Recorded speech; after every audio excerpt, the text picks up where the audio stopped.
আসসালামু আলাইকুম এভরিওয়ান। আমি এখানে নিছি কাশ্মীরি মেহেদি। আমি এখন আমার ছেলের হাতে এই মেহেদিটা দিয়ে দেব, যেহেতু ঈদ চলে আসছে।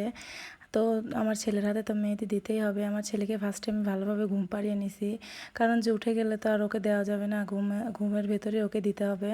আমি ওকে সুন্দরভাবে মেহেদিটা দিচ্ছি, আর মনে মনে ভাবতেছি যে আসলে কখন যে উঠে যাবে আর কখন যে আমার মেহেদিটা একদম নষ্ট করে দিবে।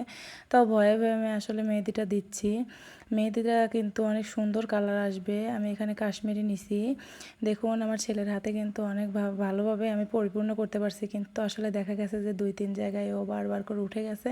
উঠে যে একদম লেটকিয়ে ভেটকিয়ে শেষ করে ফেলছে। তাও আমি অনেক কষ্টের সাহায্যে ওর সাথে যুদ্ধ করে করে যেটুকু পারছি আলহামদুলিল্লাহ দিছি। সবাই একটু মাশাল্লাহ বলতে ভুলবেন না। দেখুন ওর প্যানের অবস্থা কি। এখন আমি আমার হাজব্যান্ডকে ভালোভাবে দিছি, এখন তো আমার হাত ফাঁকা। দেখুন ওকে কিন্তু আমি লিখেও দিছি যে আমার বউ আছে। দেখুন এখন আমি চলে আসছি। আমি এখন সুন্দরভাবে মেহেদিটা নেওয়ার চেষ্টা করছি। দেখুন আমার মেহেদির ফাইনাল লুক। এখন আমি আমার হাজব্যান্ডকে টেনে টুনে নিয়ে আসবো আমার হাতের সাথে ছবি তোলার জন্য। সবাই ভালো থাকবেন। আল্লাহ হাফেজ।